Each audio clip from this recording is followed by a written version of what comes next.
Hola a todos, mi nombre es Marlene Marcelo Tolentín y en esta ocasión yo les voy a estar hablando, exponiendo acerca de esos conocimientos que yo he adquirido durante la materia, específicamente la unidad 6 que habla sobre la probabilidad e inferencia estadística.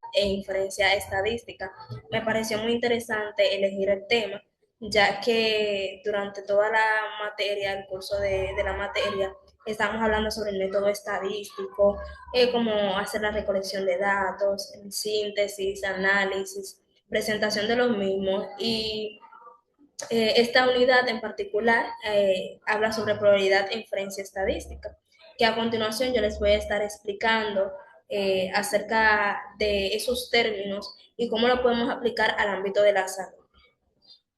Bien, vamos a empezar con los contenidos que yo les voy a estar hablando. Va a estar la probabilidad, un poquito de su historia, de dónde nace ese término, también sobre su definición, un ejemplo práctico, un ejemplo en el ámbito de la salud y sus aplicaciones, al igual que la inferencia. Y ya al terminar casi el video voy a estar hablando acerca de esos aspectos que yo considero que son de mayor impacto a nivel general durante toda la materia. Vamos a empezar con la probabilidad.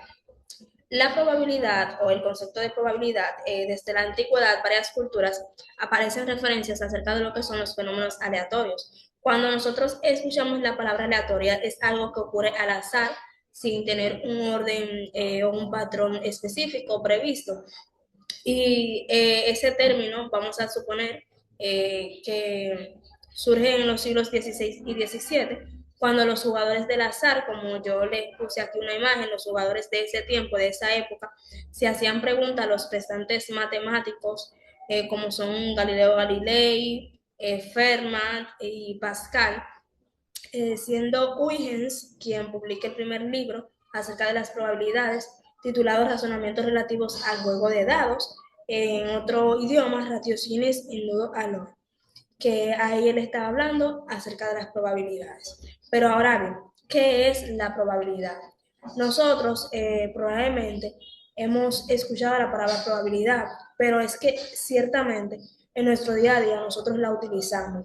Por ejemplo, cuando hay un día lluvioso, podemos decir en nuestro instinto, es probable que llueva mañana, según el tiempo, según lo previsto, según han dicho meteorología, podemos utilizar, ok, ¿con qué probabilidad tengo de pasar la materia? ¿Qué probabilidad de hacer esto? ¿Probabilidad de hacer aquello? ¿Qué probabilidad tengo que si estoy jugando pueda ganar? Y son muchas las preguntas que nos hacemos acerca de la probabilidad que quizás inconscientemente no nos damos cuenta que lo utilizamos diariamente. Pero en fin, perdón. La probabilidad es aquella factibilidad de ocurrencia de algún suceso o evento. Es decir, que la probabilidad es la certeza que nosotros tenemos de que ocurra algo o ese porcentaje que tiene un evento de ocurrir. Entonces, la palabra probabilidad nos sale siempre cuando estamos buscando un ejemplo, nos sale el ejemplo típico de los dados, que así es que como comienza la probabilidad con juegos de al azar. Por ejemplo, cuando nosotros tenemos un dado, los resultados posibles son uno, 2, 3, 4, 5 y 6. Tenemos una cara que tiene un 1, uno que tiene un 2, uno que tiene un 3, y así sucesivamente. Entonces, si nos hacemos la pregunta, ¿cuál es la probabilidad de que yo al lanzar el dado me salga un 2, por ejemplo? Llevándonos de la fórmula anterior, ¿verdad? Donde la probabilidad es igual al número de casos favorables. ¿Cuántos son los números de casos favorables que yo tengo? Pues yo tengo uno. ¿Por qué? Porque en la cara del dado solamente tengo un número 2. Entonces, entre 6, que es el número de casos favorables, ¿cuántos casos yo tengo que pudieran ocurrir? Pues 6.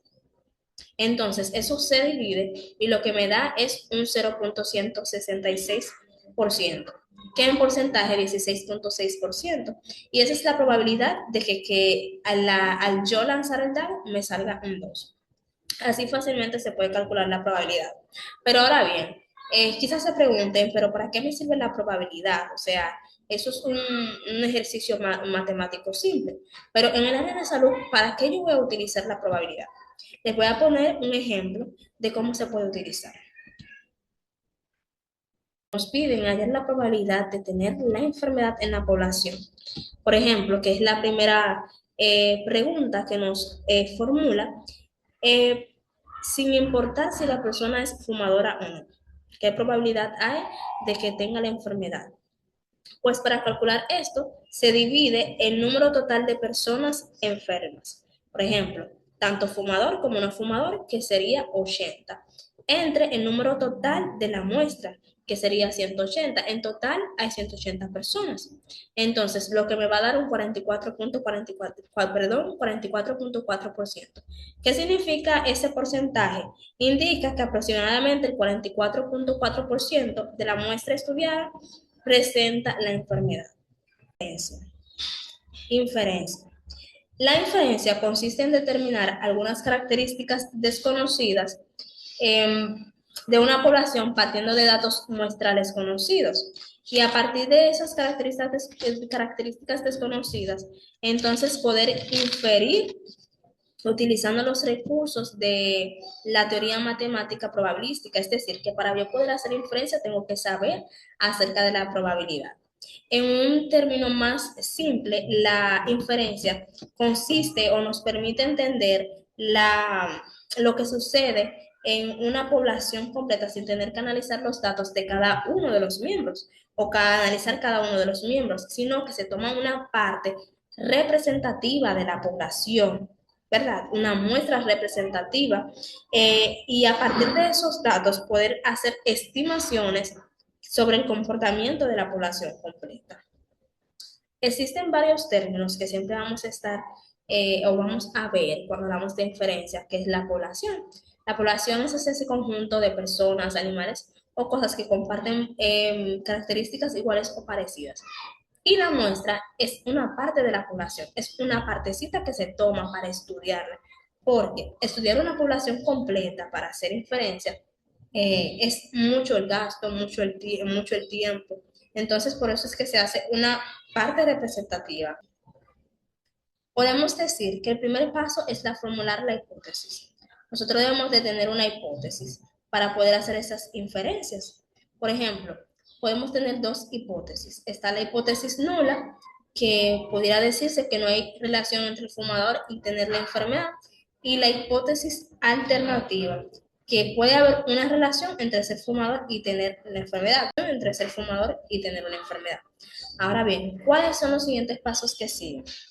Que yo no los puse ahí, pero era para explicarles, de que para poder tener esas conclusiones y poder yo quedarme con una de esas dos hipótesis, pues dependiendo del resultado del análisis que me des, yo la voy a elegir.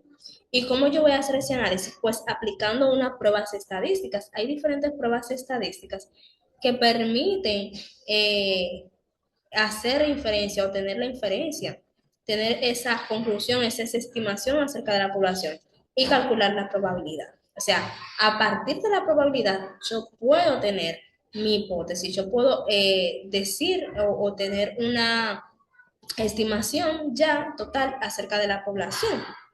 Ahora bien, imaginemos que si se rechaza la hipótesis nula, se puede concluir que hay una asociación significativa entre ser fumador y padecer la enfermedad o tener la enfermedad. Y si dado el caso, entre las conclusiones no se rechaza la hipótesis nula, entonces no habría suficiente evidencia para afirmar que existe tal relación.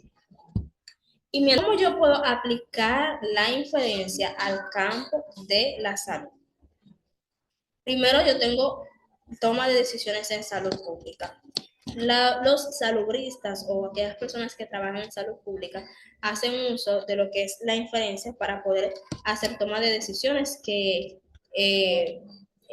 para hacer toma de decisiones en lo que se ve involucrado la población, que es lo que nosotros estudiamos. También poder entender la prevalencia y distribución de enfermedades. La inferencia ayuda a enfocar esos esfuerzos de prevención y tratamiento. La inferencia también ayuda a lo que es la mejora de mejorar la atención médica Bien, entonces la Oficina Nacional de Estadística nos proporciona información sobre la prevalencia, incidencia de diversas enfermedades que han ocurrido en el país. ¿Cómo yo puedo utilizarla ahora, en un futuro cercano? Pues la Oficina Nacional de Estadística con ella puedo utilizar datos para desarrollar proyectos de investigación, las próximas materias para cursar, ya sea salud pública, epidemiología, nos va a ayudar mucho a poder entenderla de una manera más fácil. También participar en conferencias o talleres impartidas por la ONU para seguir aprendiendo de epidemiología y en un futuro ya más lejano, ejerciendo la carrera, la ONU también puede jugar un papel fundamental para nosotros porque nos puede ayudar a lo que son la toma de decisiones informadas en la práctica clínica. Como conclusión, puedo decir que no podemos dejar al abandono estos términos que yo estaba hablando acerca de la probabilidad e inferencia, al igual que la recolección de datos y todos esos términos debemos de tratar de ponerlo en práctica y espero que esta explicación haya sido de mucho provecho para ustedes.